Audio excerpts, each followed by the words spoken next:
Hello. Nice to see you.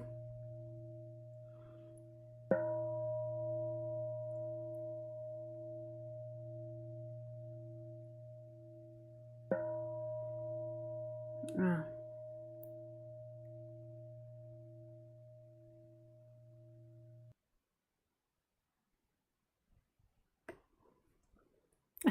Hope that worked. Yeah, sorry that I'm late. I made a mistake when going live. You might have noticed there's another one that was live as well. Yes.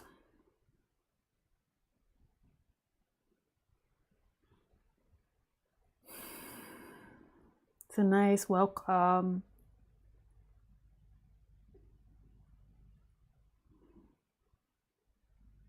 So if you're new to the live stream, I'll tell you how it works. So I do the stream through YouTube, but you can ask questions through Skype. My Skype address is LisaCairns12. You can find that address in the box below if you missed that and you don't know how to spell it. And you can send me a friend request and then you can ask me questions through Skype. Yes. So you can ask me questions through Skype. Yeah, and if you want to call me, make sure you have a headset with good internet connection and test Skype beforehand to make sure that it's working and that you're all plugged in, and be conscious that I'm going to call you through Skype and that you've got to mute YouTube because they're not in sync. I'm ahead of you guys a little bit, like 10 seconds or so. Yeah. So if you do that, and if you put just call me and don't press any lines below putting call me, because then I can't see that there's a caller, and I might pick callers over written questions, like as a preference. So just put call me and then it will come up in my Skype notifications and I can see who wants to call me. So make that the last thing that you write on Skype. I do these talks every Sunday at 6 p.m. French time. I tell you French time rather than like GMT or something, because GMT changes the winter and summer, and so if I say French time then you always know to compare it, and everyone changes at the different times of the time. So I figure that's the best if you all just mark it by French time, by Paris time, or central, no, you can't even say Central European time because that changes. Yes, so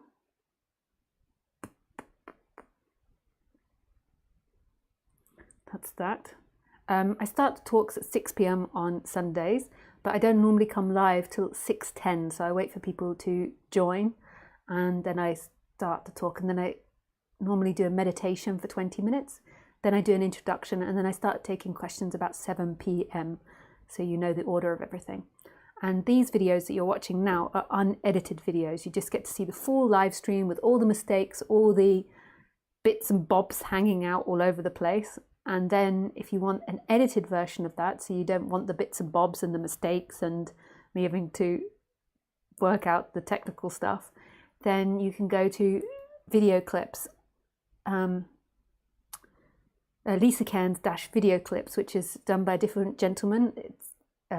He doesn't work for me. He just does it because he's passionate about it, and he enjoys it, and I think that's really sweet that he does that.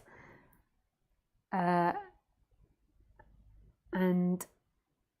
yeah, you can like that channel and you can see edited video clips of that.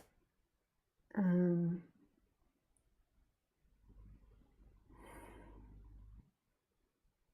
just so you know, when I do these talks, I do them by myself. Obviously there's not somebody sticking their hand up my back like speaking for me, but I'm doing like all the technical stuff and everything by myself as well. So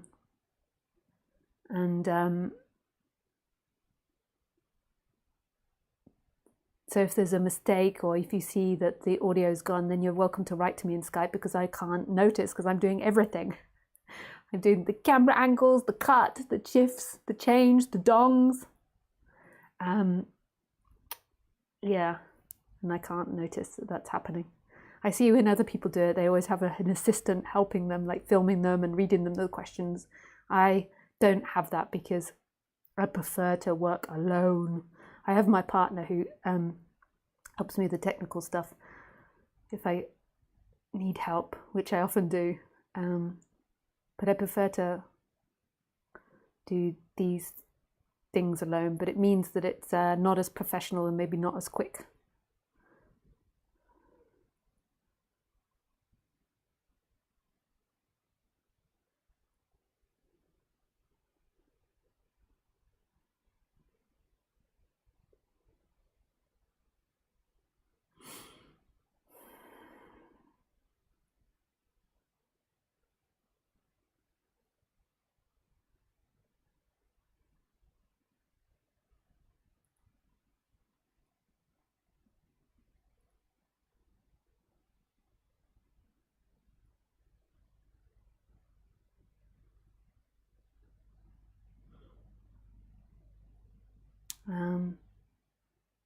Yeah, and I'm not really doing much events or anything.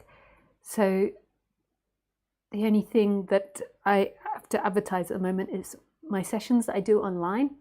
And you can book online. And I just wanted to say that there's a booking app that I use. And sometimes it glitches. And at the moment, it's like when you go on the booking app, it says, there are no sessions currently available. Come back at another time. And this isn't true. It's just there's no sessions in December available and that they come up. It's just got a bug. It will fix itself in a few weeks, I'm sure. Yeah, and yeah, so it always works. You'll get your. It always works, the booking app, but it just sometimes glitches and gets little details wrong, like this. And it's amazing because it does it through all the different time zones, but it's not perfect. And I see all these things as like payoffs.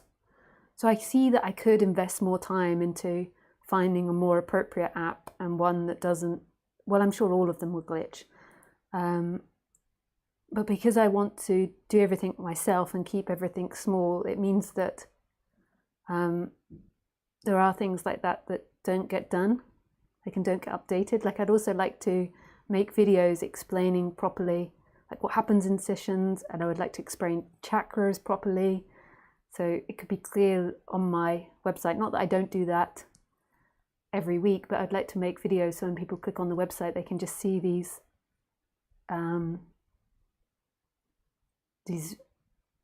like very clear videos about chakras, about meditation, about non-duality. But it's all down to time and where you want to put your time and energy. And I don't want to grow, and I want to maintain doing it myself, and I have logic behind that.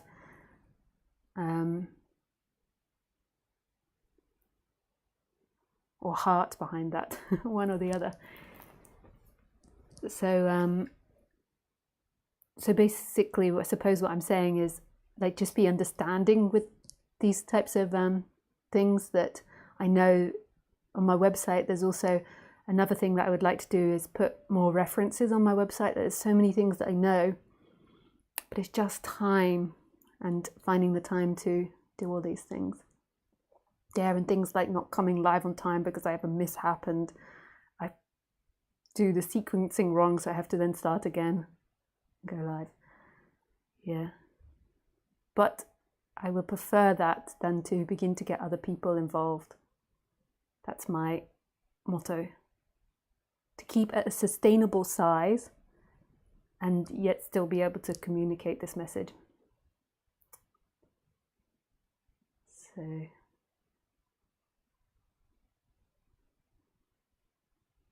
yeah.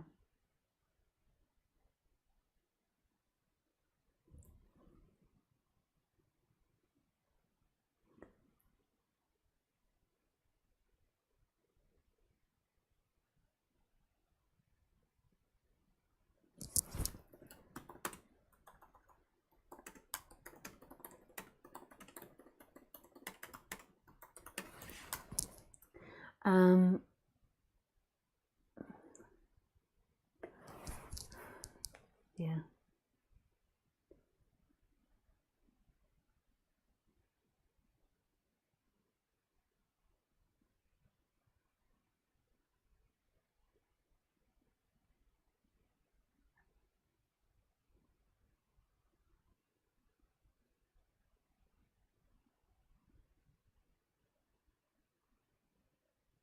Sorry, I said that I do all of this by myself. I do have a lady that helps me, actually, like one lady that helps me with the organisation of events and translations and stuff, and she's really amazing.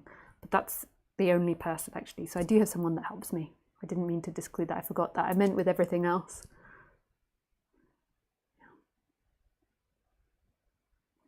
Nice.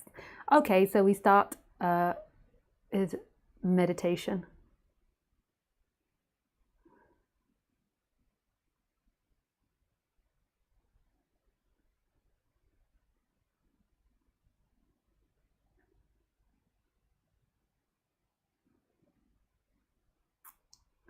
So the same as every week. You can choose which meditation you want to do with the belief that you are the doer or you are the chooser, or without that belief that you're the doer or chooser, or with the opposite belief that you're not a doer and you're not a chooser.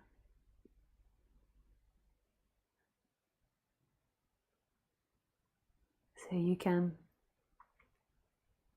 choose between the mindfulness of breathing, the I am, or just doing nothing. So moving the attention into the I am, or just doing nothing and letting your mind run wild. And then you can also, there could be a fourth option of you doing another meditation that you like, but these are just three that I suggest. They come with the disclaimer that I'm not suggesting that by doing this that you'll become enlightened, or that you'll become free, or that you'll become happy. I found on the human level on my path, and still now I find meditation enjoyable and nice and relaxing. I didn't always find it enjoyable, actually. When I first started meditating, it was hell. My mind was crazy and it was so uncomfortable and I found it agonizing. But over the years, I began to enjoy it more and more. Yeah.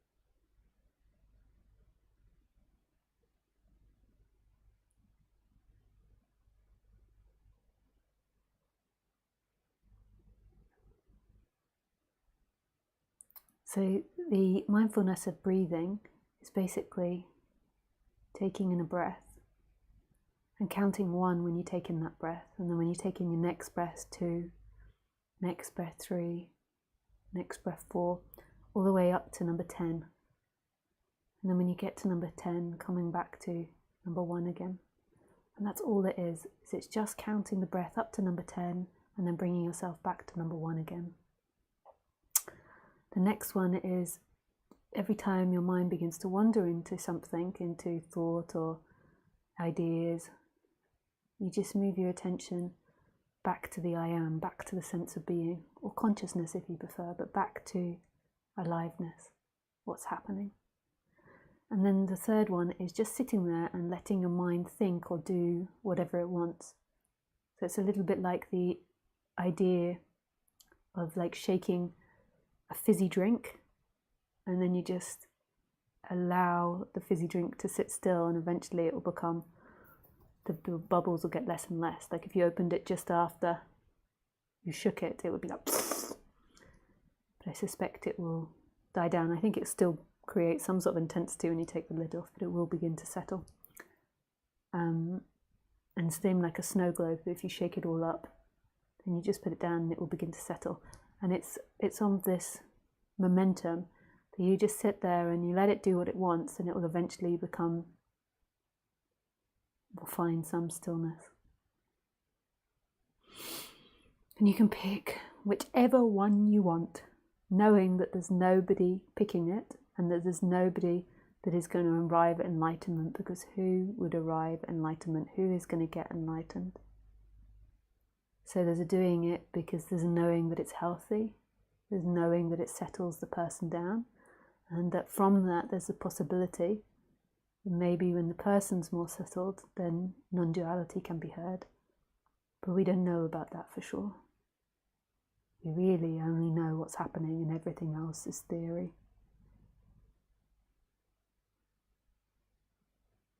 Okay, we shall begin. And part of the reason that I messed up my internet was because we're trying to get this to work. Let's see if it works.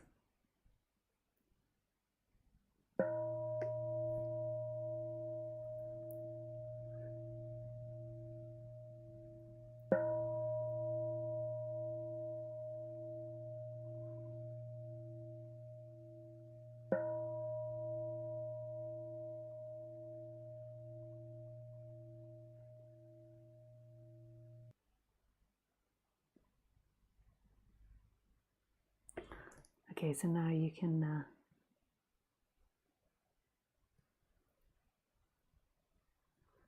just go into meditation.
Okay.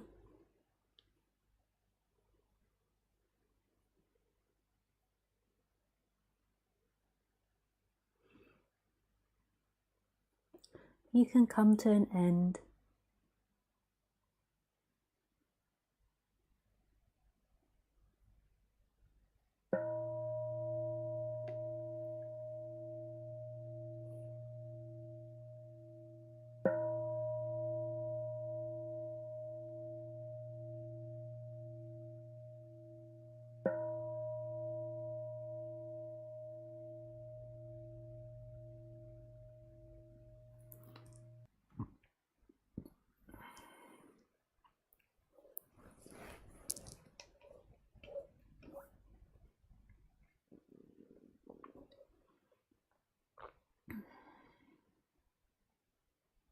Nice. Thank you to my partner for inserting the gong. So nice. Welcome. I have to remind myself what the name of the talk is. It is called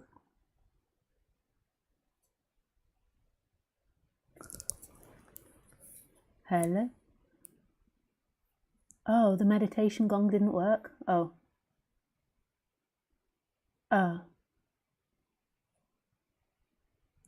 I didn't work. Do I work? Can you hear me? Oh, sorry, the meditation gong still didn't work. Okay, so we do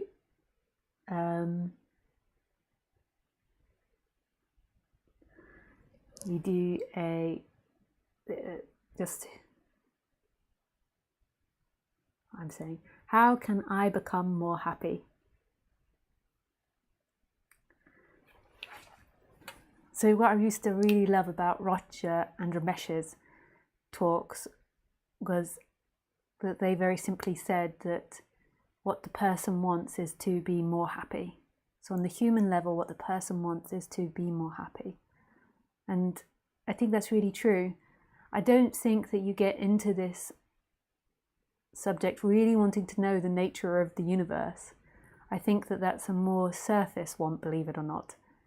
I think that, like, on the human level, what the person wants is to be more happy.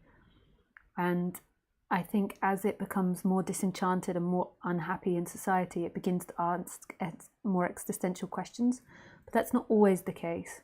There are some people that are born into this life just with more existential questions, and it's not because they suffer. But predominantly, that's just their karma. They're just set up that way.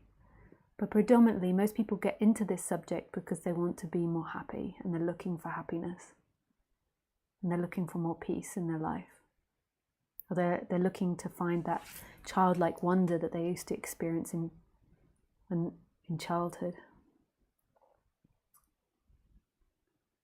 And that they feel very, very disconnected from. Or maybe there's other reasons, like you start off in yoga and you slowly slip into this subject more and more. But predominantly, I think the motivation for the spiritual search is because you want to be happy on the human level. You want to be more at peace.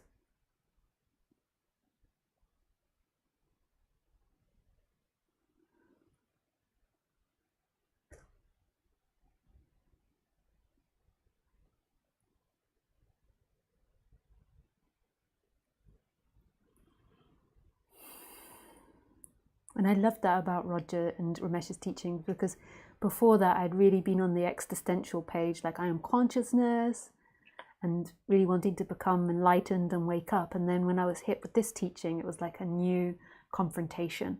So what you want on a human level is to be happy. Like you could say actually on the human level, like what it wants is to have pleasure in its life. The human being is set up to move towards pleasure, and if it's constantly unhappy, then it can't experience pleasure. So we're designed, I suppose, to move towards pleasure. That's my own little take on it. But I think it's great to really reflect on that. Like, is that what I want? And so Ramesh would sit in his rocking chair and get really angry with people when he would say to them, what is it you want? And they'd be like, I want consciousness. Or he'd say, who are you? And they go, I am consciousness. And he'd get angry on both of them. He'd be like, you don't want consciousness, you want happiness. And you aren't consciousness, you are the ego. I mean, it was really opposite to what I've been taught. Like, he also was saying that you are the ego. And through living with Roger and hearing this teaching again and again, I really began to understand what he meant by that. Like, on the ego level, you are the character. On the human level, you are the character. And he would call that the ego. And it's the ego that's got the momentum to look for home. It's the ego that's got the momentum that wants freedom. And it's also the ego that wants to be happy.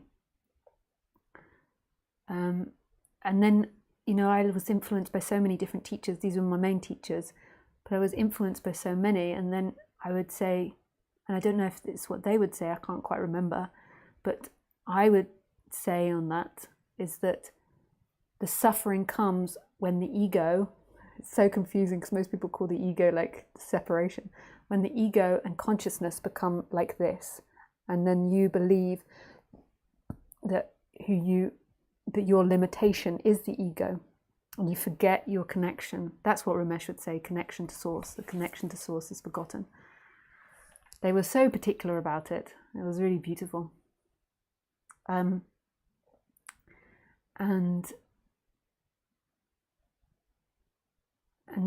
so when you just believe you're the ego, there's no sense of that which is bigger than the ego, like that which you are, that the ego isn't actually alive and experiencing. The ego is karma, habits and conditions that are arising. And who you truly are, what's experiencing, is consciousness. And then you can go deeper. So if you went to something like Tony Parsons, talk about this, you know, went more Neo-Advaita, which I also really love, he would say, consciousness doesn't even exist. It's nothing appearing as everything, or it's just energy. But all these words are like the meanings, the connections everyone has. And then for me, the way that it manifests through this body, the way I speak, is I tend to be what I would call a tart with words. That's mostly a really un-PC way to say it. And in 50 years' time, I'll be like slammed by shame on the internet for being like really sexist and putting women down. But what tart means in an English language, which is really inappropriate to say this actually, and I apologize to women out there but tart means to sleep with lots of men or women, to have lots of sex. And it's kind of like a negative connotation. So I really shouldn't use that word, but what I was trying to suggest is that I'm a tart with words, like I sleep around with lots of words. Yeah, that just comes off worse and worse the more I go into that. Okay, I apologize already for 50 years in the future when that is so super offensive to people. Now, maybe people are laughing and they find it medium offensive. 50 years' time, I'm up for the hanging.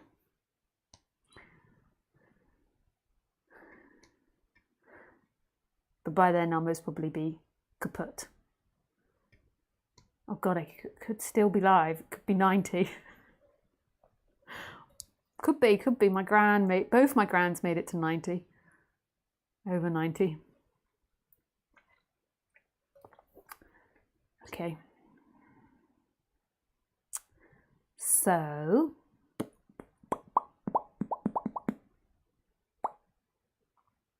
what was I saying? That, yeah, I'm really flexy with words. That got me all distracted.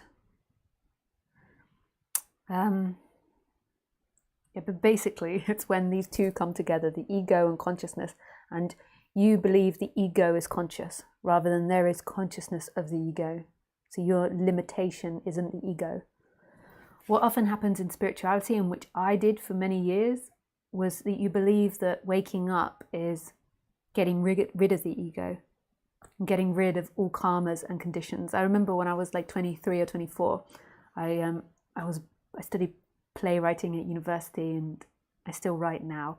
And I tried to write a play with a character that had no ego, and I thought no ego meant no wants, no desires, no habits and no conditions, no traumas, nothing like that. They were totally empty of all of that on the human level. And I couldn't get the character to do anything. And then I even began to realize like not doing something also was doing something.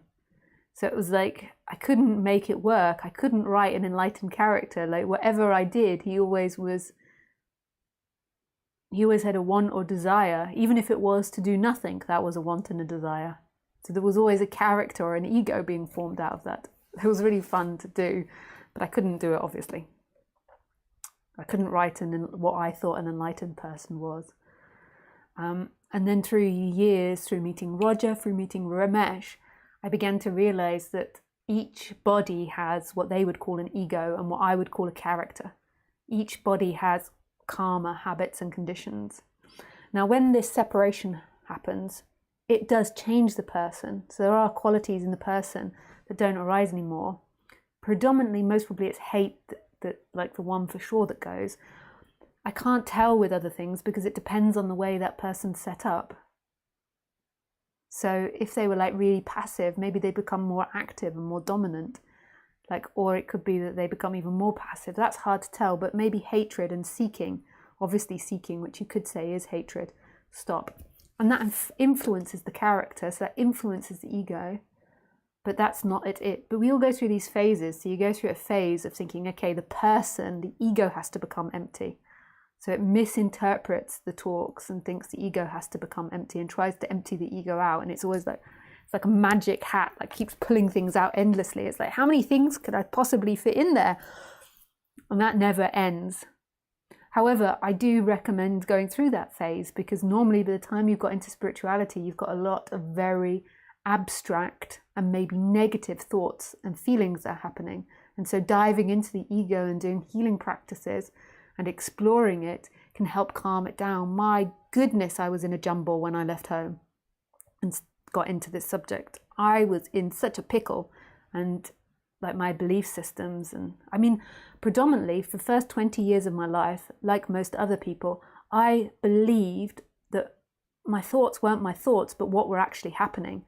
So if I interpreted that someone was being angry or someone was being moody or that this room is shit, I thought that was real. You know, I had no concept that thoughts were just thoughts. They weren't necessarily the truth. It was like I couldn't separate sometimes what I was seeing from the thoughts. I couldn't not project. You know, so this is an amazing process that the human goes through. But as it goes down this sort of weird rabbit hole of waking up, it begins to shed lots of things and lots of ideas, and it eventually begins to shed the idea that I need to become an empty or perfect ego in order to wake up, or I need to look a certain way or be a certain way to wake up. And then it begins to shed the idea, who is the one that's ever going to wake up? Like, it's not the ego that's going to wake up. It's not me, the one that's shedding itself, going to wake up. Like, who is it? And it's that consciousness which has always been there. It's always been free and it's always been pure. And it's never needed to improve itself, ever. Which is miraculous. It is miraculous.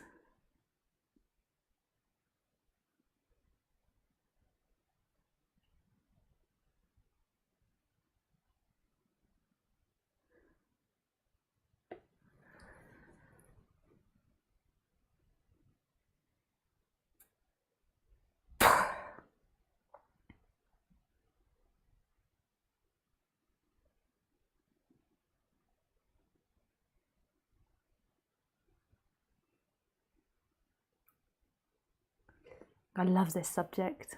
I'm so in love with this subject. 10 years I've been speaking about this subject so much, and the non-dual part is just so pure still. It's not that I dislike the human part, I really enjoy that, but to me, you know, it's heaven speaking non-duality. It's really beautiful speaking it.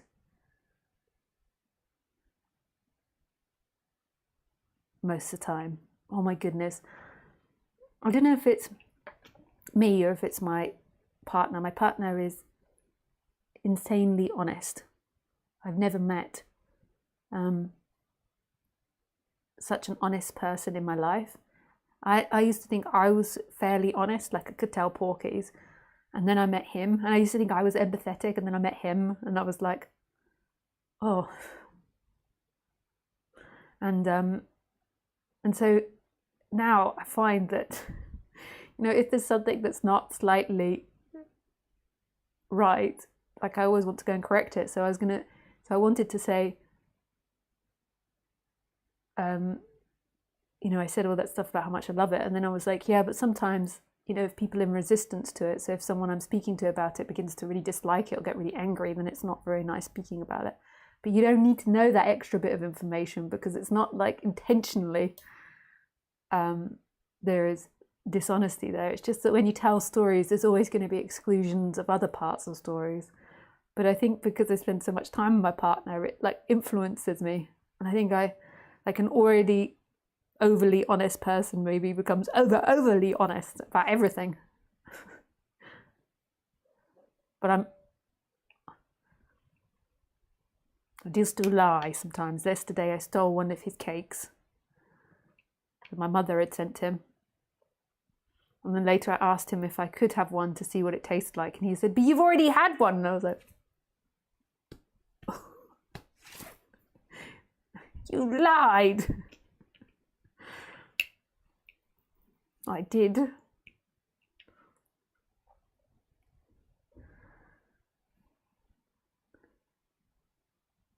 It's really unwise to lie.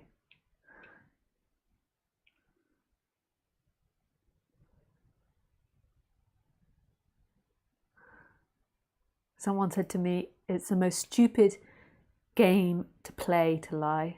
It's the most stupid play. Like if you look at life like a play, like a game, like a board game, like the tactic of lying is the most stupid.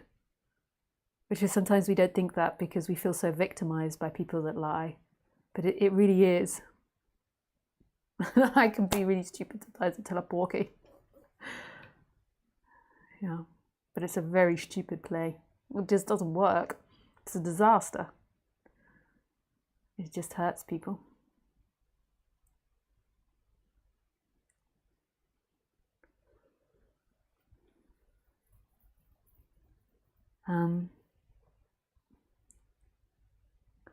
I forgot what I was saying.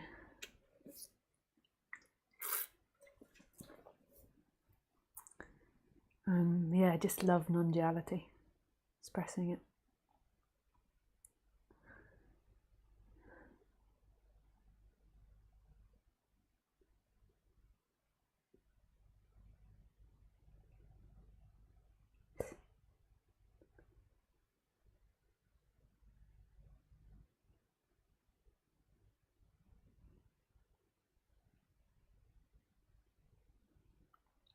And so right now, the assumption is that you as someone are experiencing me, and that someone is you. And this is what Ramesh and Roger would call the ego part, but it's like it's like an identified ego. So what you feel yourself to be is like habits and condition. It's what I would call karma. So you believe yourself to be your behaviors. So if you're an honest person, that's who you are, which that isn't who you are. Even though I said I tend to be honest, that's not who you are. That's just a reporting back of what the body is. But there's not actually an individual entity inside the body that is honest. So I am honest. I am kind. Again, this isn't your truth. When you feel like it's your truth, that you are honest and you're kind, then it becomes like an identity that you are attached to, that you're held onto and you're invested in. And then it's important for you to always be kind and always be loving. And then there'll be judgments against other people outside that aren't. Whereas when you just see it as karma of the bodies, it's just in flow. It's like just the way they are, they rely. I'm not suggesting that it's okay to lie. I'm just saying that you see it as what it is. Like people lie because of their karma. It's not personal. They're not really choosing it. Maybe for some people out there, because I had this speech about how it's stupidity, like it's a stupid game, maybe that will affect somebody's minds and their karma will change. But it's not personal. It's not somebody's karma. This is the lie. You always think it's my karma, I'm now in charge, I have to make sure I don't lie in future.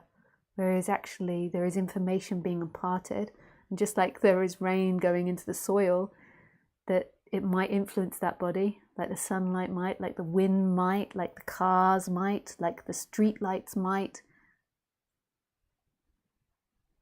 the breeze, the internet, just like all of those things might influence you. It's the same with these words, but who is this one that's influenced? It's always this one saying, me, I'm influenced, I'm choosing. Whereas actually there is a machine there that's taking in information and evolving as it gets this new information.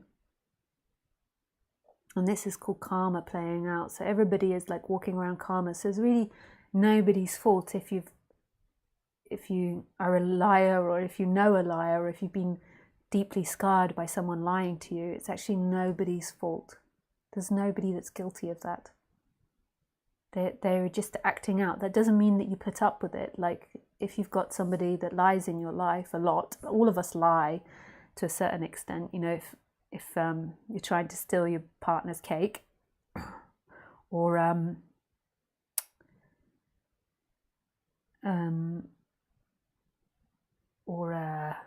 you know, like because somebody's dress or something looks terrible and they directly ask you, or I don't know, or you just want simplicity, you want to get out of something simply, you know, you can see that somebody's getting very emotional about something and you just want to back away. But then there's another form of lying, which is where it's like, I suppose, more deceptive, like you're purposely trying to deceive people. And I mean, I know I was purposely trying to deceive with the cake thing. That's really naughty to do that, but it was kind of also fun, like a joke. It wasn't, I don't do that in other areas, but I did realize afterwards that I really shouldn't do things like that, because it has an effect, you know, if you do that a lot with partners. But I wasn't trying to do it in like somebody that's deceiving a lot is like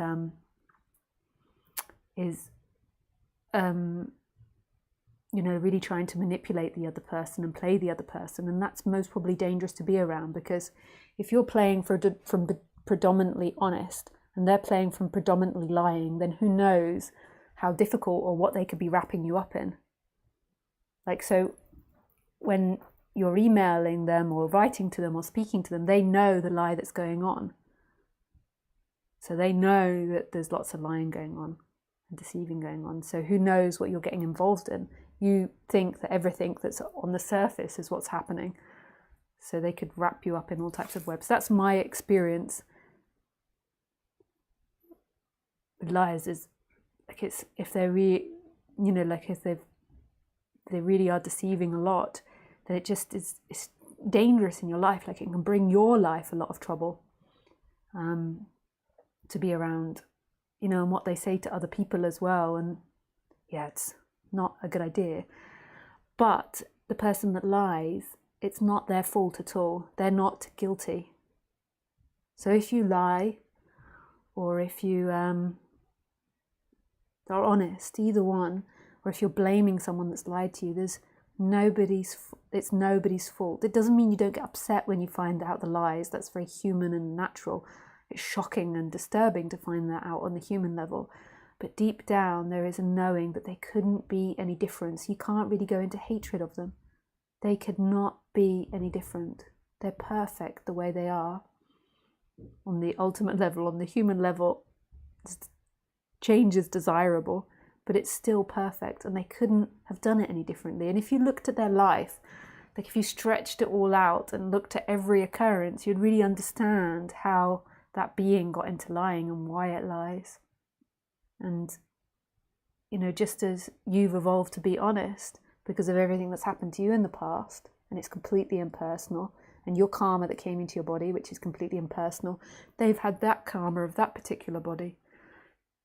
Nobody is really guilty. Everybody is innocent. It's like the Garden of Eden is innocence. So remembering yourself is innocent. It's like total forgiveness. You know, so Adam and Eve got chucked out of the Garden of Eden when Eve ate the apple of knowledge and became self-conscious. She became aware of her nakedness, and then they lost the Garden of Eden.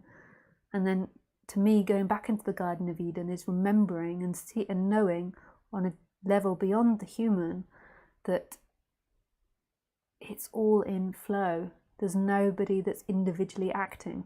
It's all one movement. So there's nobody that's naked. There's nobody that's guilty. There's nobody that's shameful. So that Eve becomes embarrassed of her nakedness.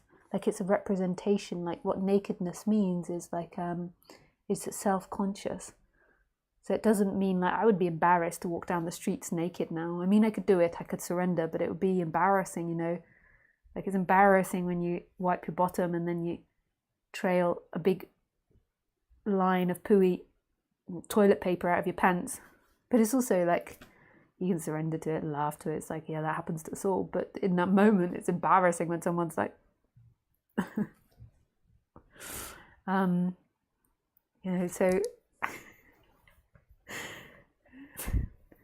it's just remembered something really funny from last night. It just flashed in my head when I was doing this.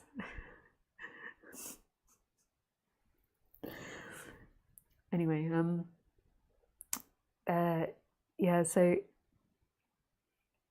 Eve, sorry, there was a funny thing that happened last night when I went like this.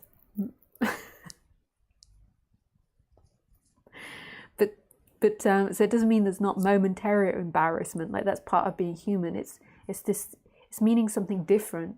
It's meaning like this belief that is who you are. And then when you believe it's who you are, it's like holding on to this identity, and like nothing can pass through. So the natural way of being is to be embarrassed and then it to pass through, or to be sad and for it to pass through. But when you're identified with the person, like it's horrifying for you to imagine for all these people to have seen you with pooey toilet paper hanging out of your pants, or it's horrifying for people to see you naked. But when you really see that you never did it, it's not your fault, you didn't screw up, you didn't leave the paper there, life did. And life is laughing at itself. There's nobody that's guilty, there's nobody that's naked. But it's not a human thing. It changes as human, like so the human most probably then afterwards processes emotions more rapidly, and there's not this seeking energy and this hatred. So those are the two qualities that go. But it's a detachment from that, or an energetic expansion back into everything. It's just so sweet. And I feel like when that movement, when there's the energetic break, or this expansion that happens, or the end of this, so that's the ego and that's the consciousness. So when it breaks, it stops being identified, or there's a break in that, then the person on the human level, I would say, becomes more happy, or more peaceful, or more balanced. That's my experience. It could be that person, though, that I'm saying becomes more happy, has more anger, or has more arguments with people, because that might be the more balanced conditioning in that body to be more fiery. It might be their more natural way of being. To have more conflicts, they might have been avoiding that all their life. But behind that, there's this sense of peace, or this deep knowing of freedom, which is what I say equals happiness.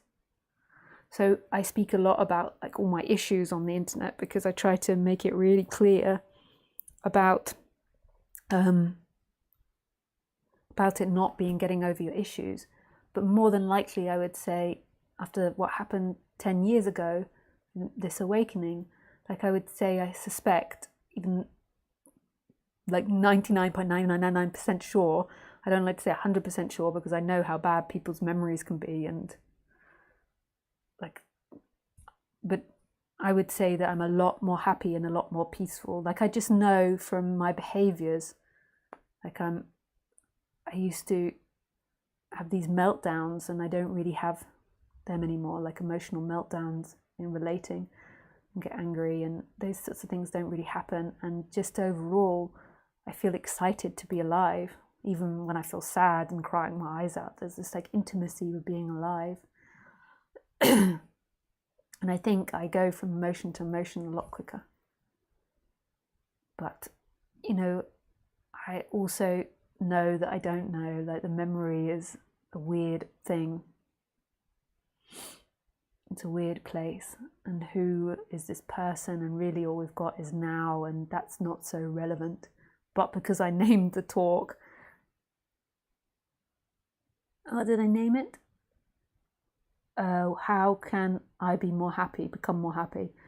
I'm just trying to talk about that. So I do think that waking up is the freedom, and I think on the human level, more than likely, it produces more happiness because there's not so much attachment to the thoughts, the ideas. Nice. Okay, now I shall take some questions. I will do preference with, if you put call me, but just put call me, don't put any question underneath it. Just so I can see it in the chat bar if you would like to be called. But I'm just going to go to the toilet, so you've got a few moments to do that. I'm very quick, Pia.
Okay. Have you got sore tooth?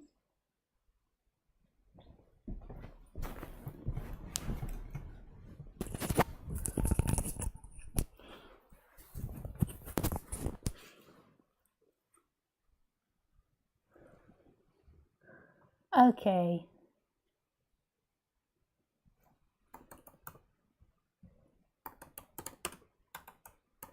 So Pauline, I will call you now. I'm just plugging in my headset, and then I shall call you, just to give you warning.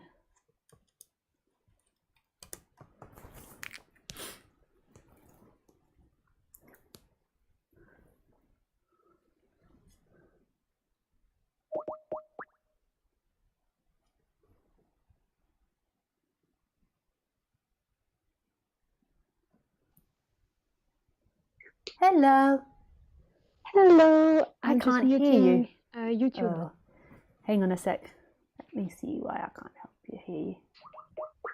Could I just while I just try and get my hearing sorted out, could you turn off your video? Thank you.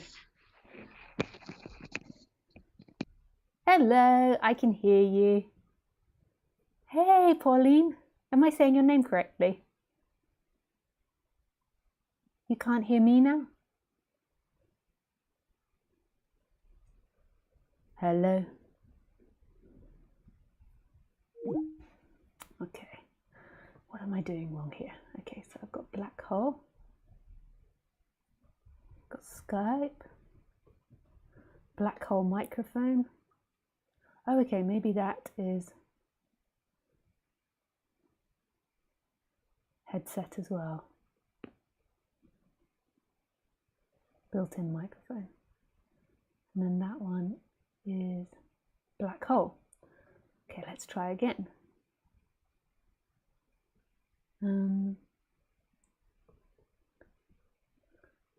Sorry, guys. Sorry, not guys. People. Humans. It's not just for the men. Hey, can you hear me? But now you're not going into my computer.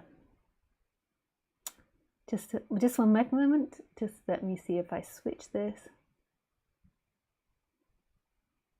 Do you want to just... No, it's not. You're not going in. Just one moment. I'm just going to call my partner and get him to help. One moment.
Hey, Pauline.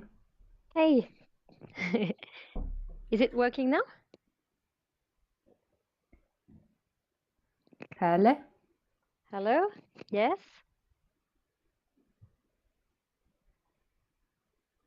Ha. I don't hear anything. Now I hear you. It's very weird. I don't know if... Yeah, I can't hear her. Hello?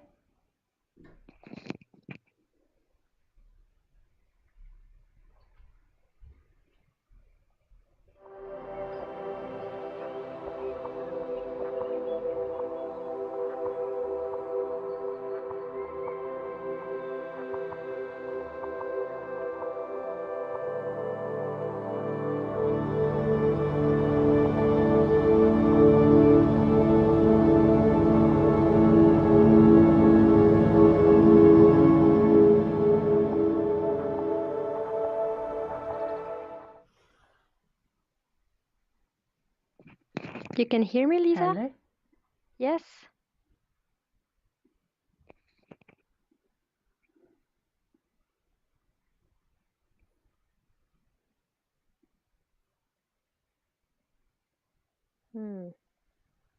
Hello?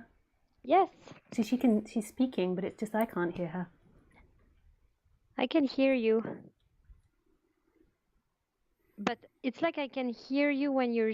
I don't know what's happening.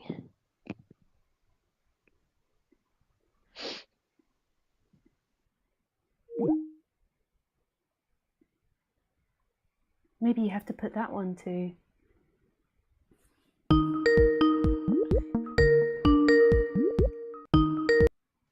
Hello? Hello? I can't hear her. It's working now? Ah.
Hey, Pauline.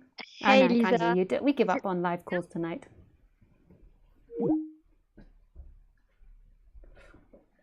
Sorry about that, guys.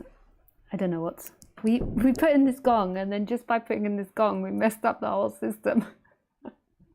We thought it would be cool to have this gong. But we have to work that out now. Okay, so I just do the written questions tonight. Hey Lisa, just watched a talk from you 2 weeks ago. I was so surprised to hear you explain one of the meditation techniques and saying that the mind can go off into thinking if it wants to. All of my spiritual life, I thought that it's not okay to get lost in thinking. Do you get lost in thought sometimes? I don't know if you can expand on this a little bit. I mean, it gets lost in the thinking in this life here always during meditation. So there is nothing to do, but it's still judged here to not be okay. Love, Marianne. Hey, Marianne. Thanks for your question. Yeah,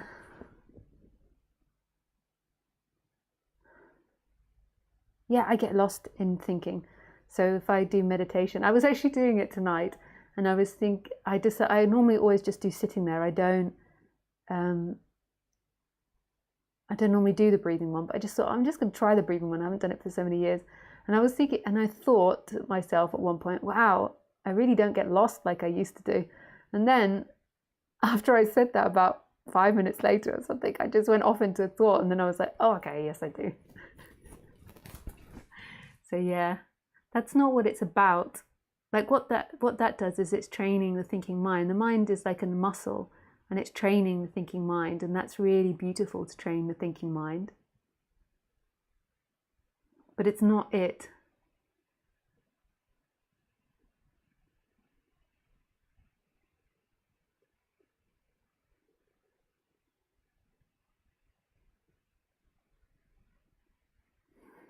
That the thinking mind is thinking.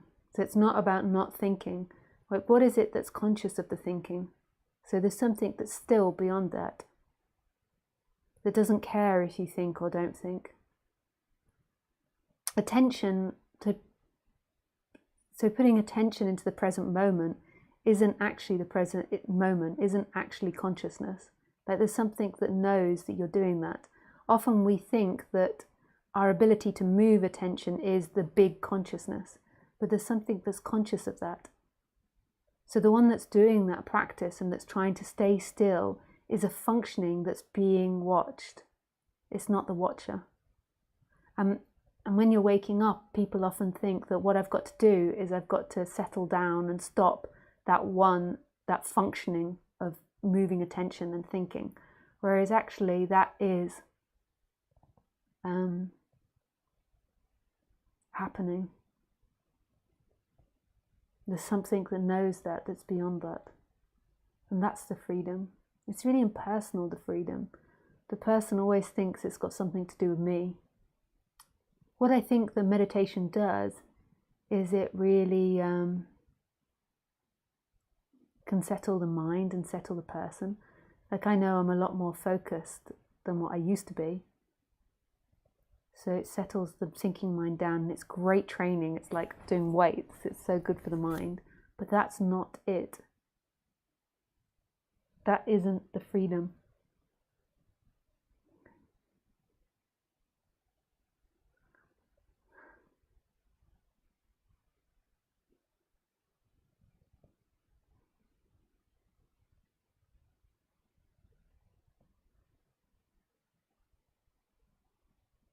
That's not the freedom. Thank you for your question. I just realized that I can take questions. I can take them on my phone. I can do phone questions through Skype.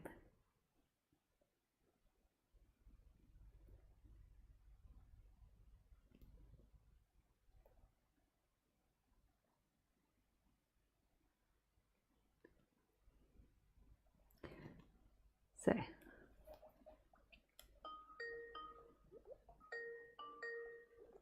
speak up. Maybe Pauline doesn't want to speak anymore. It's like it was too exhausting trying to get that done. Hey, Pauline. I decided that I can do it through my phone. I just remembered. It's not as good quality for people listening, but I can still do it through my phone. Oh, okay. Nice. Beautiful. Yeah, I just sorry thought about that. I was writing to you on Skype actually for my, not really my question, but my sharing. Oh, yeah. Yeah. So it's like surprising. Yeah, nice. And thank you for being so patient before. Like you're sitting there and listening to me and my partner try to fix it. Oh no, that's okay. And I'm actually playing on two, like I have my phone for Skype, and then I have you on YouTube on my computer, because on my computer the microphone is not working. So Oh, yeah. anyway, Nice. so I just gave up. I was like, okay, that's okay. That will be for next time. Yeah. Thank you. Well, first, thank you so much for being available like pleasure. that and doing those sessions. And, it's really nourishing for me to have you every Sunday. Oh, pleasure. It's just for the the funny story. A few years, I don't know, maybe 3-4 years ago, I discovered non-duality. A friend gave me I Am That from Maharaj. Oh, nice. Yeah, and I fell into that, and it resonated so hard. You tell me if sometimes you don't understand, because I lost a little bit my English. So No, I did understand. It's very clear. Yeah. And at that time, I was a little bit like I ate the book, Yeah. and there was something that like I couldn't understand with my intellect, but there was something inside. I was like, okay, this is it. Thank you, and I will stop going for all those vinyasa training and all those things, like into the yoga thing, because that's not what I'm craving for.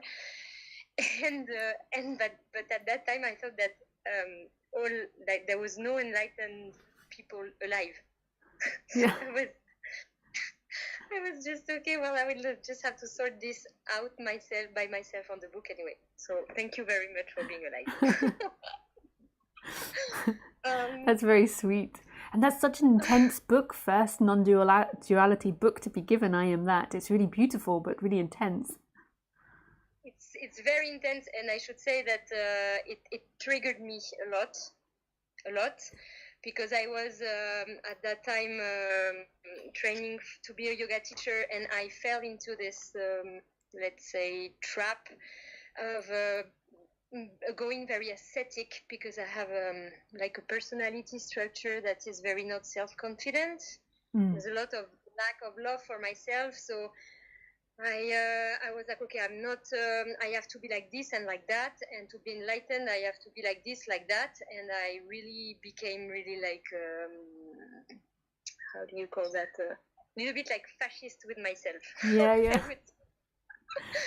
And I met a teacher this at the beginning of this year, and I started to do like a private session with her, and it really helped me, and it's going very fast.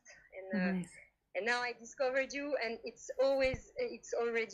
also going very fast with your all your sharings, and it's really beautiful. And I wanted to share about this this doing energy, or this I don't know if it's the same as seeking, but I can feel myself all the time. Well, first maybe I should say that I had a strong experiment or experience of state of consciousness after a retreat. Well, during the retreat, and it lasted for a week. It was like a big expansion, and I spent the week after the retreat like doing a lot of things, but I didn't feel that I was doing anything, that it was just being done. And I had some blissful days like this before, but not like this for a week. And my memory, like my short-term memory, was a little bit weird. Like sometimes I was like, oh, I'm here and I'm doing that. That's beautiful. It's like, anyway. And so now that like I feel back again into something more contracted, I can see that it's all about doing, and there is always a doer. And even if I want to stop doing something, like getting into the present, which I call meditate, but just like sitting and just feeling myself being, or feeling good space and feeling the moment, it's still an action. And so it is, in French we say the snake biting its tail. Going around, you know. And so I don't know if you can comment on that, because even if I can't ask you what can I do, because you're still doing it. How can I fix that? Yeah, totally. Yeah, this is what the machine, the human body, is set up to do, is to fix problems. Like, so we're these creative animals that can use our thinking mind to improve our survival. The problem is that when there's identification with that, then it becomes exaggerated, just like everything becomes exaggerated. So when there's identification in the belief that that is who you are, then it becomes ultra important that you do, because you've got to stay alive. And then it becomes ultra important that you produce things, you produce a self-image, you produce a practice that's going to lead you to something.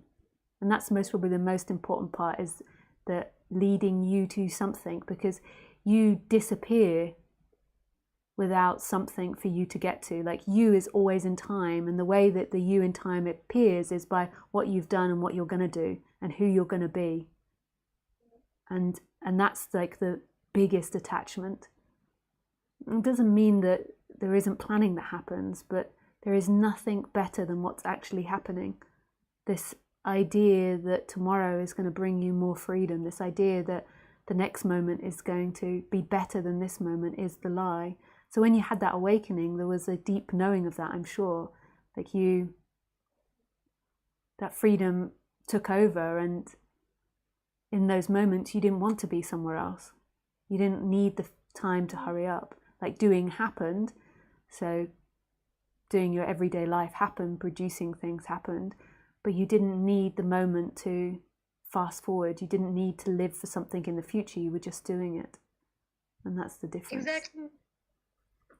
It's fascinating, because it's like I can see that there is this entity putting a layer on top of reality. That's what now, like, last week I realized that memory was covering everything, that now I was back into, like, I was seeing and interacting with the world from memory. So I know everything, and I comment on everything from memory.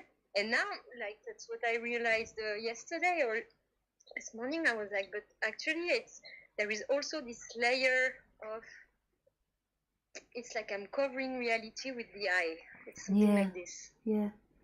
And really what's happening right now is not knowing.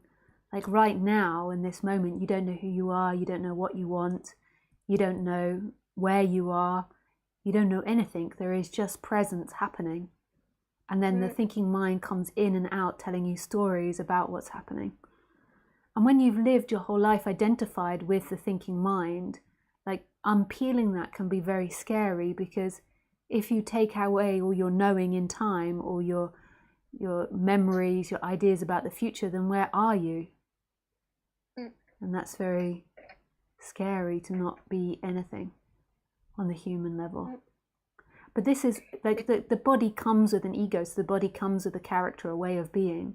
But it's this disidentification from that isn't who you are. The person that wants to do something, wants to become something, isn't you. You are this presence that's beyond that, that's right here, right now, and it's not a thing, and it's all things. It's going so fast, because now that I'm completely back into, I would say, normal state or contracted state, I mean, I understand what you're saying, and I know that I experimented something different from the reality now. Yeah. I mean, but yet I can only remember it, but I'm not living it now, and that's crazy. And even at that time, when this experience happened, I was terrified. I was looking into the eyes of my teacher. I was sitting in front of her, and it was like she was handing like a cosmic big bang to me, and inside it was like a huge panic. Yeah. Like, no, I'm not ready. I don't want to go into this because I will disappear. Yeah, totally.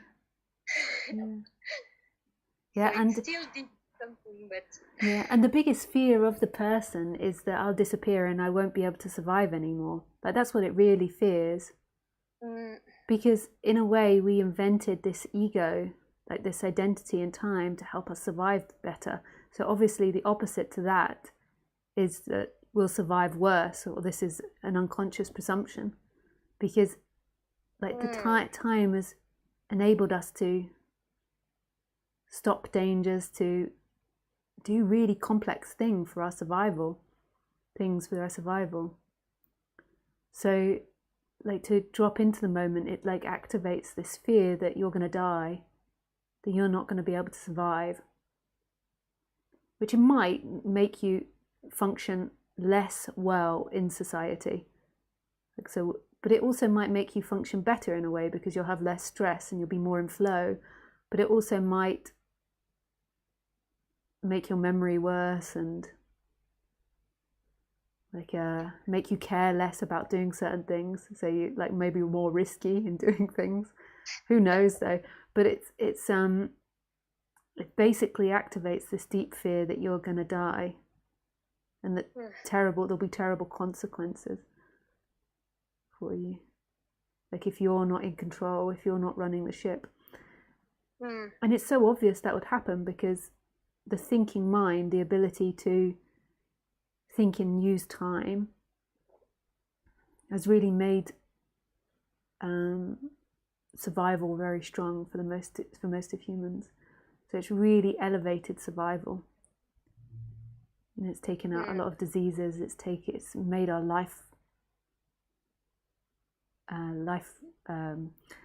the average life lasts a lot longer. But it's okay. So we say again. It's made the average life last a lot longer. I don't know if I'm saying that quite correctly, but I mean, like, so now we live till, like, I think women, it's like on average live till 78, whereas 200 or 300 years ago it might have been like 50 or 60, the average life expectancy. That's the word. And so in our information that we know on the human level, we know that the thinking mind and identification has improved survival. It worked. Having an identity and believing this was really real made humans work really hard and really secure survival. And in some part of your body, you know this. There's a deep knowing of this. But it's a little bit crazy. Is it real, or is it just part of the ego structure? Or it's part of the ego structure, and it creates suffering.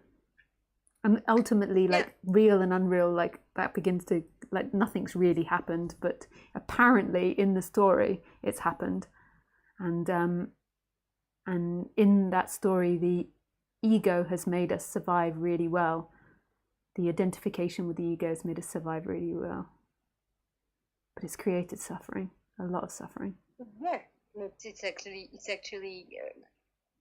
actually making us a little bit crazy. I mean, us as a humanity, and because I see animals, like I live with a dog, and yeah, but dogs are very vicious if you watch them in their natural habitat.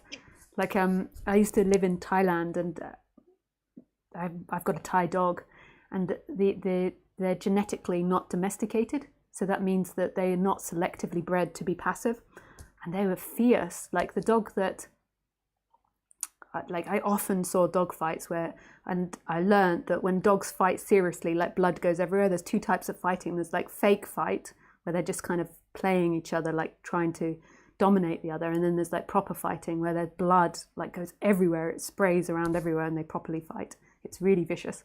But like the dog where I lived, he liked my dog Khaleesi. She's a Thai dog. But another dog that came onto the property, he just snapped its neck and killed it instantly. Like they came on the property. Like so. But they don't suffer because they don't identify with being that. So that dog doesn't identify with being a murderer, and the one that's killed doesn't identify with being a victim. So like what we've done through becoming self-aware is we're trying to make ourselves more compassionate mammals, and we're trying to be more peaceful mammals. But yeah, it gets all confused because we've gone through this big period of like this loads of seeking energy that's really rapidly changed us. So it's like what we come from, mammals, is quite vicious. Like imagine if you suddenly gave dog self-awareness and all the powers that humans have. Like I mean, Khaleesi, if I imagine my dog, like what she'd do is she'd just try and get all the food for herself and then sit on it and not share it with anyone else. Like she wouldn't share. She'd be like, mine, mine, mine. And if she could have like nuclear weapons to protect that, I'm sure she would, because she wouldn't really understand what she was doing.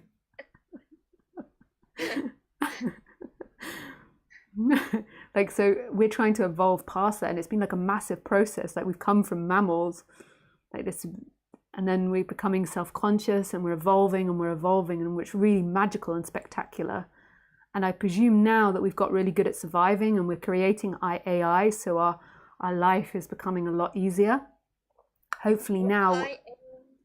What is IAI? Sorry, AI. Like we're creating artificial intelligence, so we're creating like robots that can maybe make our life a lot easier. That might not be what happens, and our survival a lot easier.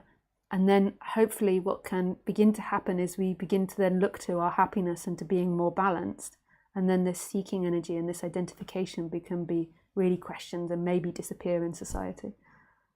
But maybe we had to become, like on the human level, we had to become more steady in our survival before we could get to that point of becoming a more peaceful society. Ramesh always used to say that you couldn't begin to explore this subject until you had your basic needs met, really. Like if you hadn't got your basic needs met, if you're starving, then you would, you'd be so focused on getting food that you wouldn't begin to question what happiness is or the nature of reality.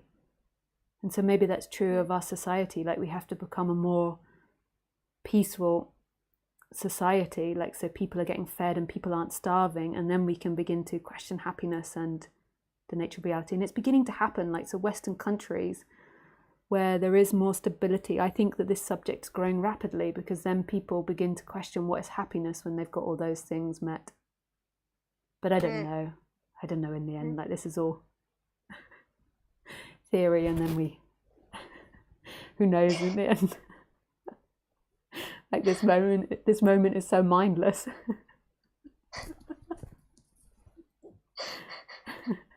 Yes.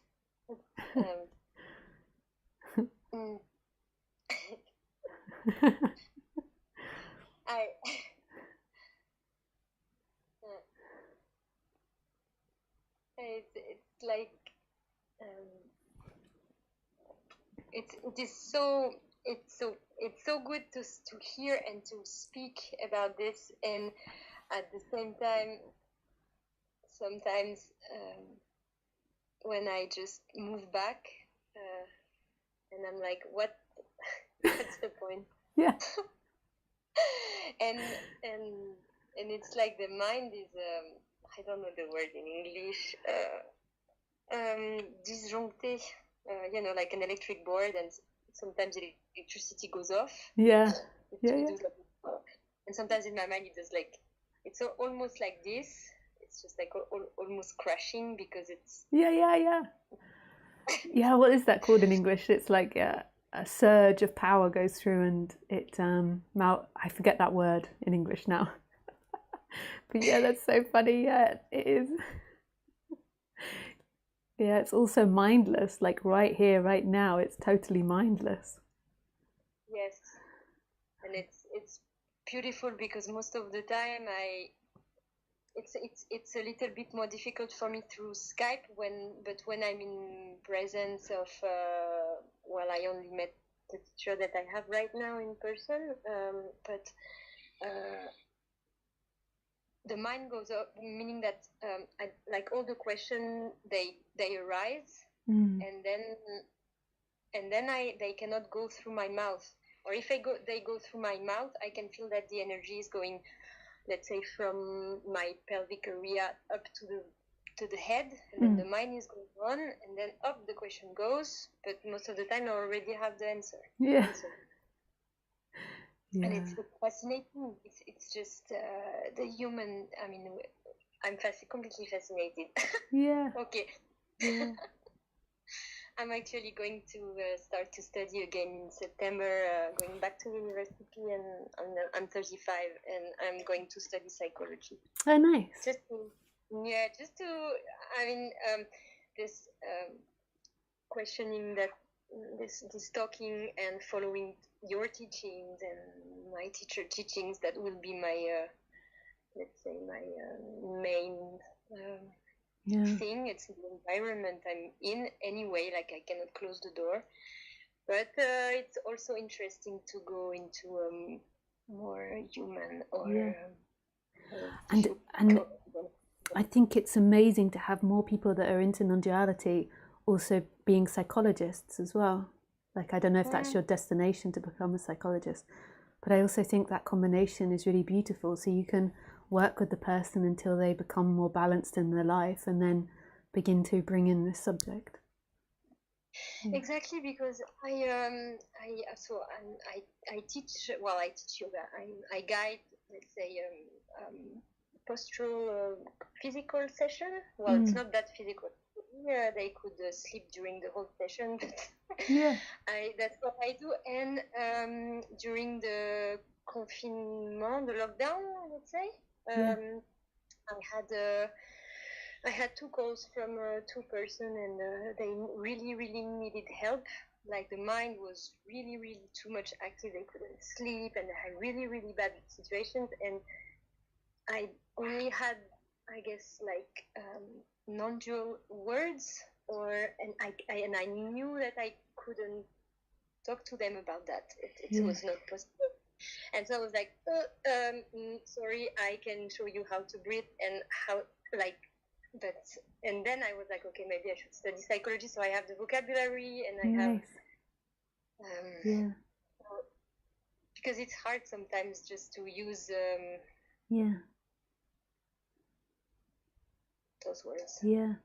Anyway. On my website, there is on the reference page, there is a book by a psychologist who talks about the psychology of chakras. Maybe you've read all that and you know it, but I just thought it was really beautiful book. So, and she's also, I think, I saw them, and I will order them. Actually, it's on my list of books. Yeah, that one is a really good one. The psychology of chakras. It's by the lady. Both of them are really nice. I think I've got 2 books on there, but the one by the lady, I think you might like.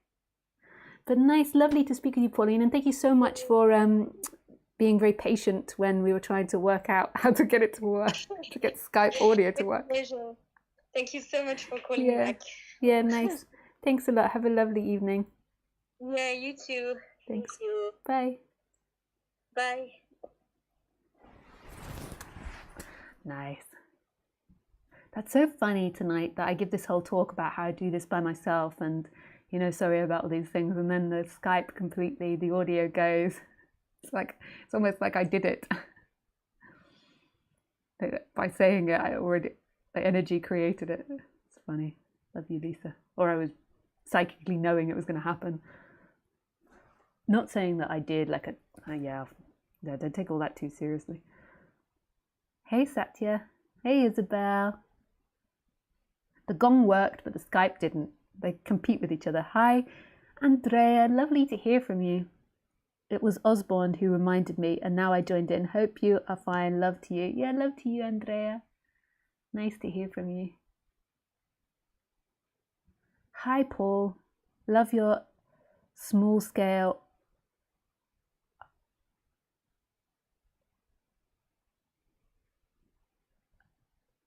artisanal production. No real need to apologize for that. That's so funny, Paul, because then it happened. Yeah.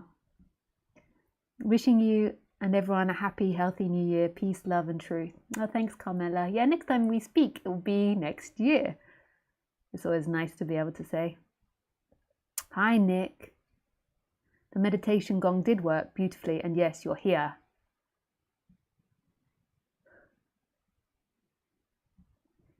Hi, Andre. I heard the gong. Andre. Hi, Lisa. Hi, friend. Thank you so much for your weekly live stream, self-produced. You're so much loved by your friend in Kentucky. Lisa, the meditation did work. I heard it in Kentucky. It came through the microphone, Dennis. Nice. Thank you. Hi, Gerard. Hi, Stefan.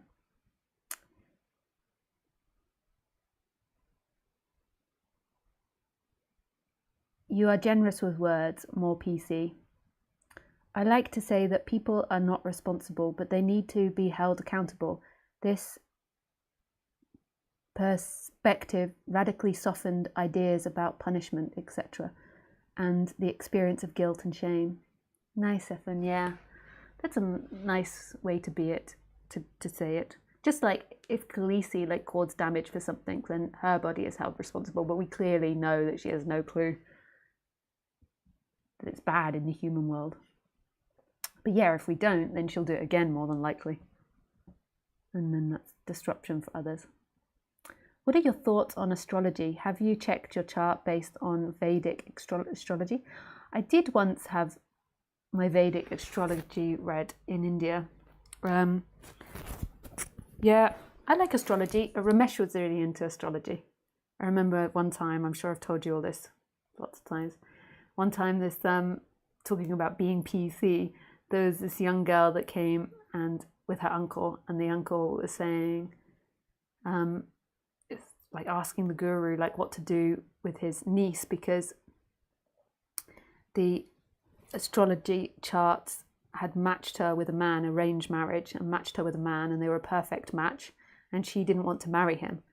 And Ramesh asked lots of questions, and Ramesh's reply to her, to all the women's horror in the room, was, if your charts match, then you should marry. What's wrong with you? And all the women in the room, the Western women in the room, were like, oh, Ramesh.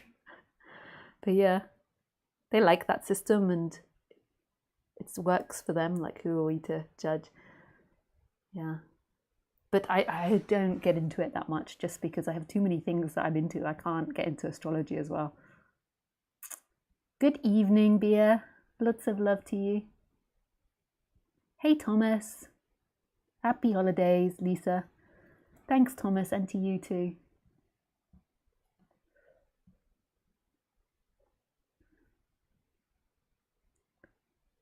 Micah says the sound's off. No, I think it just was momentarily. Hi, Lisa. How are you? My friend likes to ask you a question, but she doesn't know what to ask. Is there anything you can tell her? Thank you so much for the weekly talks. Thanks, Hassan. I suppose randomly, what wants to come out is that who you think you are is never who you are. Anything that is experienced is not who you are. You are that which is experiencing. You can imagine it maybe a little bit like a virtual reality. So if you put a virtual reality headset on, what you could say is that everything that you see in the virtual reality isn't who you are. You are watching the virtual reality. And it's the same with this dream. So everything that you see that's happening, and everything that you experience, including thoughts, emotions, feelings, ideas, are in the dream, a part of the experience. And you are that which is experiencing it. You also are simultaneously everything in the dream, but not one thing in particular. It's quite deep. I don't know if she's been in this subject long. Hi, Brian says, call me. Yeah, I might call you. We spent quite a long time. I just read Lana's question because we spent a long time trying to fix the Skype. Hi, Lana. There is an experience now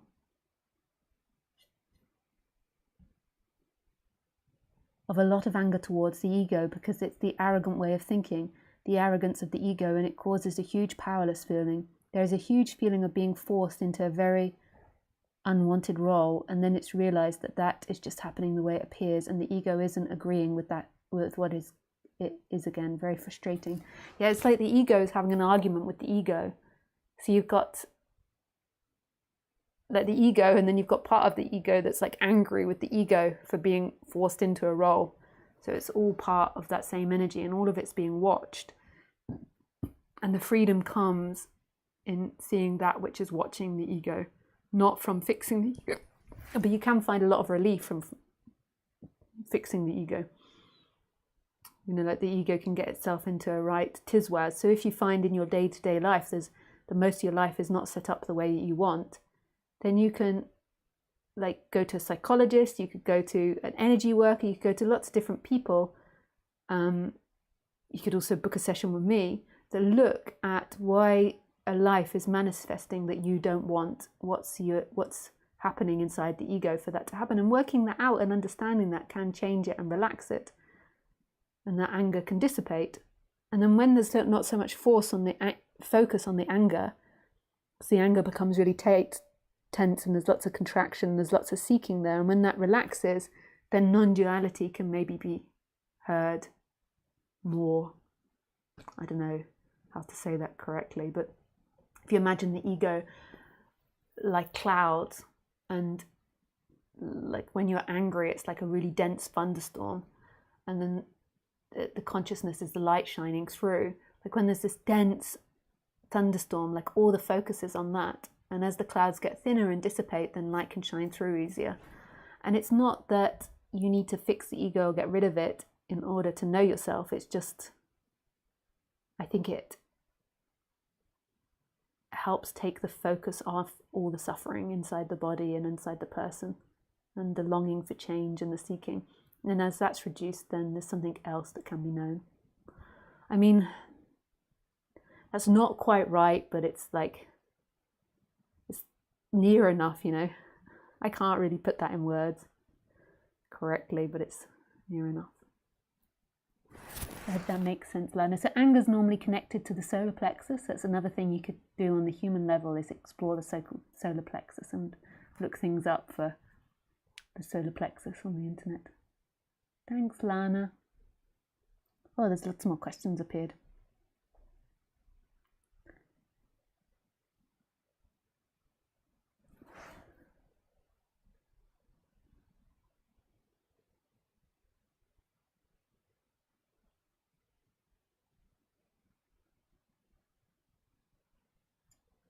Wonderful. Hey Lisa, I really appreciate the last talks where you explain a bit more. This is a bit unrelated right now, but I'm wondering what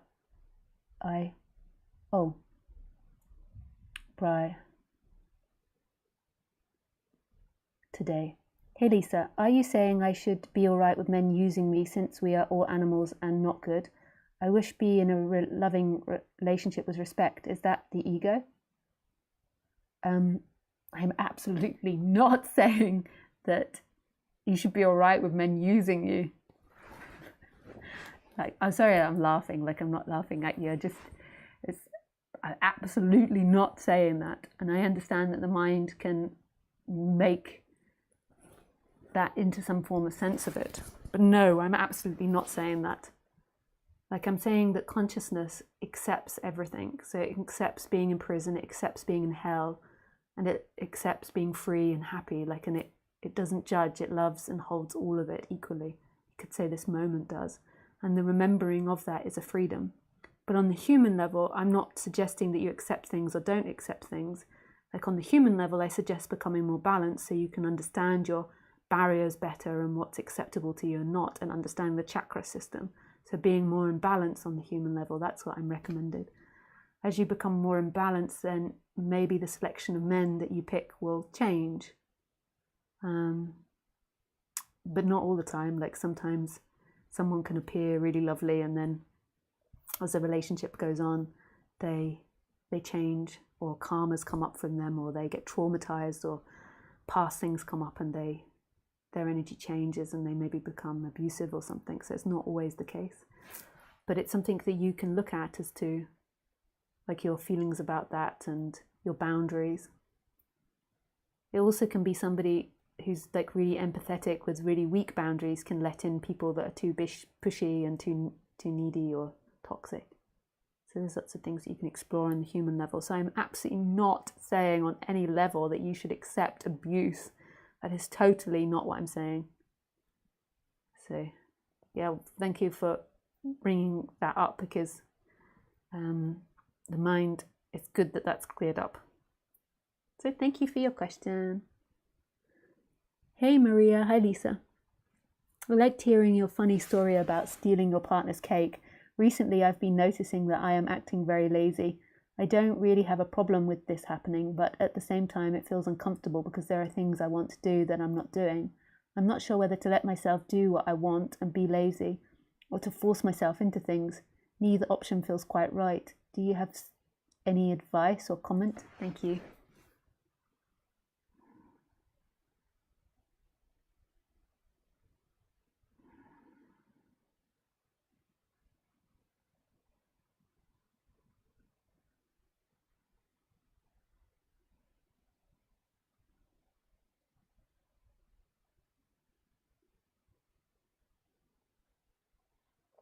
My advice is always to try to go to that which makes you feel expansive. But that's a process, because sometimes when we're waking up, there's not many things that make you feel expansive, and your chakras are opening and closing, and then there's bliss being released, and then it's being closed again. So that's not always easy to determine. But that's ideally like what I would recommend, is try to go towards that which is expansive, knowing that there's nobody that's doing that that's not you that's doing it, that's something that's happening.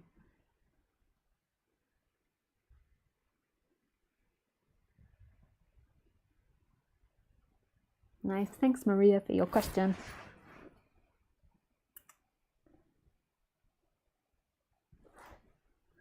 God, the light is so bright, Hassan. Thank you.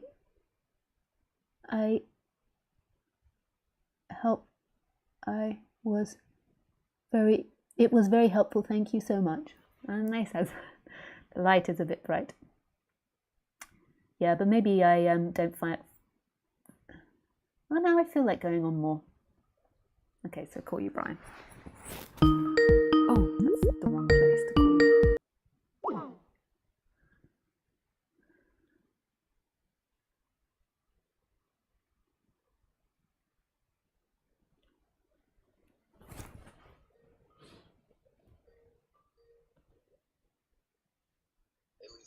Hey, Brian.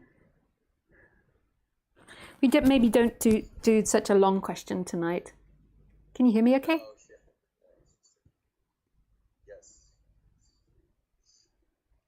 Nice. Nice to hear from you. Yeah, good to hear from you too. So I was listening to, actually during the meditation. Oh wait, I have myself for the YouTube video. Okay, there we go. And I felt like a lot of energy moving. And at some point there was just like a shutting down, like a contraction, and there were a lot of like intrusive thoughts, or I could say like what felt like shameful thoughts, or like even violent thoughts, like thoughts I didn't want to have. And just like I don't know what happened, but it felt like a really intense like contraction. So I'm just wondering like why, or like where that comes from. Yeah, I don't really know the psychology of that, of to why that appears. It could be like a defense mechanism, like there could be a fear of not existing or not being, or a fear of change that happens. So it's like a familiar pattern that comes up. And it could also be neurological, like it could be like repetitive thoughts because of the neurology, like the way the brain's set up as well. The key to it is that none of that is who you are. But I don't advise staying in that. Like, so if you have really intrusive or traumatic thoughts, then like change something, you know. You don't have to sit there and be like really bombarded with them, because they most probably send you into trauma. Like you could, I mean, you can try that, like see if it passes, like see what happens if you sit there. But if it doesn't, then you can try something else. You know, you could get up and dance, you could put on music, you could just try other things to try and shake that off. Like sometimes it's good to stay in it and to look at it and examine it, and sometimes it's it just sends you into a loop. Right.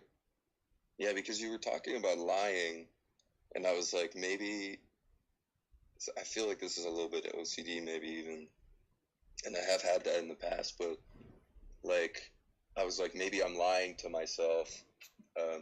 Maybe these things like are actually things I want to do on some deep level. Yeah. And that felt really disturbing to me. So I was like, yeah, I was like trying to control it or like stop it or like, yeah, it was just, yeah. But that also, like, I'm not suggesting that's the way it is for you, but when I had waking up experiences, like and these shifts, you know, I went through a phase. It was almost like seeing how violent, like Lisa could be, and that was, maybe that doesn't happen to everyone, but that's so deep, and it's really like not traumatic. Maybe it is traumatic, but it's really humbling. But I could have only done that if I really, I couldn't have done that if I didn't really see that that's not me, that that's like human nature of years and years of evolution of the violence of humanity coming out. Like if I thought that was me, then that would have been too much to bear. You know, I had to have been into non-duality to allow that to come up, to see that it's like, even if your body does have wants of violence at some time, or disgusting acts or nasty acts or something, that there's nothing, you're not guilty for that, you're not shameful for that. But it can also be a habit, like you say, like an OCD habit that's happening. So it's also like seeing the differences between that, like seeing when it's like a spiritual exploration of the violence that humanity has had and the ego has, and then also when it's like intrusive, violent thoughts that are more like OCD. Seeing the difference, and that it's not personal. Like there isn't a you there that's personal. It doesn't mean that you're going to act them out or do it. Like having these thoughts. Right. Just like when you have nightmares at night, it doesn't mean you're going to act it out or do it. You know, like terrible nightmares about something. Yeah, it's like the mind labels it as like, oh, well then maybe I'm a psychopath, like deep down, or like, like one of the things that came up when you were talking about lying, I was like, I did kind of see how like maybe I'm like capable of like lying to myself, and that maybe this is a victim story actually. Yeah, we're all capable of lying to ourselves. But then like involving other people and like, yeah, in like a web of lies, because it's like if I tell myself a story about like who I think I am and what, you know, like what I think I can, that I think other people are wrong, or I need love on some level. I could see how I play games with other people to try to get what I want from them all the time. Yeah. And they can be really fucked up as well. Oh, sorry, I probably shouldn't have cursed on the stream. That's okay. Just means the video will be suppressed now. Yeah. Like I mean, I swear, I've been learned, Google has taught me that I'm not to swear on the streams. And also I get people complaining as well when I swear as well, they don't like it.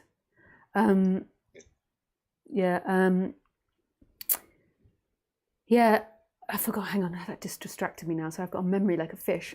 Just let me go back into that conversation, because it was really deep what you were saying. Yeah, like yeah, Yeah, like I get, using other people to get like what I want. yeah, I mean, yeah, yeah, it's complex language because, like, I remember once I said in a talk that I manipulate people to get what I want, and then I realized that was too aggressive. Like, it's not that manipulation, or it's maybe too much of a hard word of what we do, but everybody is trying to get what they want. And then there's like different tactics of doing that. There's like trying to get what you want, but open to it not going to the way you want. Trying to get trying to get what you want, and then being pushy, and then trying to get what you want at any cost. So, so that would include like running over other people's wants and desires, and and even that I can't say what yours is or yours isn't. It sounds like you're having a lot of shame coming up, and it's most probably like you're victimizing yourself. But like but even if you were a sociopath, like that is perfect. Like I don't think that you are. Like, I don't know any of these. Like I don't know these things, but even if you are, that's absolutely perfect too. Like that's what's got to be accepted. So there's a story of the Buddha and Gunamala. I always say the name wrong. You most probably heard me say this, or maybe you haven't. Maybe I haven't said it in a few years. That the Buddha. So it goes something like this: that Gunamala used to work at a university, and I think he was like people always send me updates of the story. So like I knew the very basic one, and all different traditions have different stories of this, but it's got the same sort of basis to it.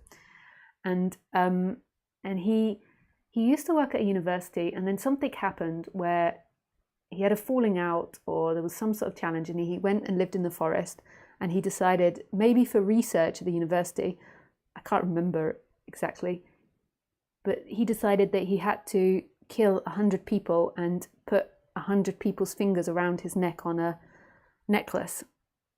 Wow. And he killed 99, and the 100th person to walk through the forest. So he only killed the people that walked into his forest. So the 100th person was the Buddha, and everyone was saying to the Buddha, "Don't walk through there. Gunamala lives there, and he's going to kill you, and he's going to take your finger and put it around his neck." And the Buddha walked into the forest and said, "Oh, don't worry about it. It's fine." And Gunamala like chased him for hours and hours and hours. And no matter how fast he ran, he couldn't catch up with the Buddha. And eventually he started screaming at the Buddha, like, stop, I can't keep up with you, I can't catch you. And the Buddha says, I am perfectly still. So he was saying, I can't catch up with you, you're going too fast. And the Buddha says, I was perfectly still, it's you that's moving too fast. And then in that, Angulimala instantly became enlightened. He recognized self, and then he became one of the Buddha's followers and walked around and followed the Buddha. And I think he was his helper or his disciple and very good friend for many years after that. And people would say to the Buddha, "How could you let him in? He did all these evil things. He killed all these people. He created destruction." And I think the Buddha's reply would be something like, "He didn't do it, It wasn't him that did it." But then the next part of the story is that when they went to the villages, like people would always throw stones at Gunamala. So that was like karma from that. So even though there was a recognizing by Gunamala that he didn't do it, and the Buddha recognized that too, that it wasn't him, he still lived the karma of that, of his actions. So yeah. So basically, like the consciousness doesn't reject any personality type, no matter what it does. And waking up isn't dependent on goodness or badness. That's in the human world. It doesn't mean, and I'm not saying and giving permission for people to act badly. And I'm not saying like if you lie and deceive people that that's what you should do. I would recommend not doing that. But in the end, like God or consciousness embraces everything. It's total forgiveness. Like, so even if you like did do bad things, which I really don't think you did, well, I know that I've done bad things in my life. Like, actually, I don't think that anybody's innocent in a way. Like we've all, like I think it's Jesus that says everyone wants to throw stones at Mary because she was a prostitute, and he's like, whoever person to throw this first stone is the one that's never sinned. Like we've all done things that aren't so nice, so we've all done bad acts. Like, but consciousness judges nothing. There isn't a better person or a worse person or a more deserving person or a less deserving person. The ego often wants to make out that the good person is closer to godliness or closer to freedom, but it's not. That's not true. There's nothing that's more close to it or less close to it.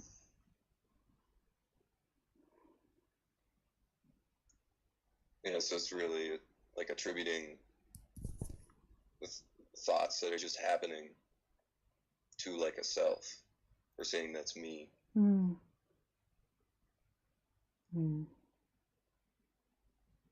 Yeah. Right, claiming it. That's the victim mentality, I guess.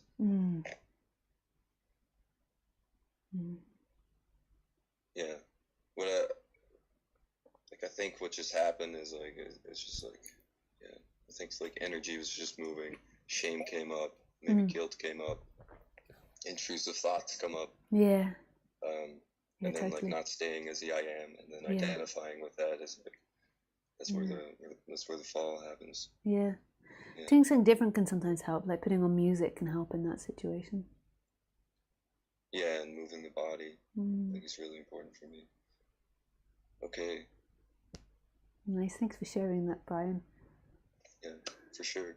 Yeah. Cool, Lisa, thank you. Happy New Year. Yeah, Merry you Christmas, too. I guess. Yeah. Yeah. Thank you so much. Thanks. Really appreciate it. Thank you. Bye. Bye. Okay, that's enough for tonight.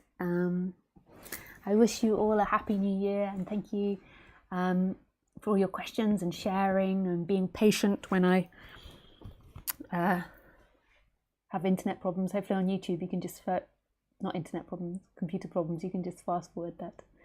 But yeah, thank you. Lots of love. Goodbye.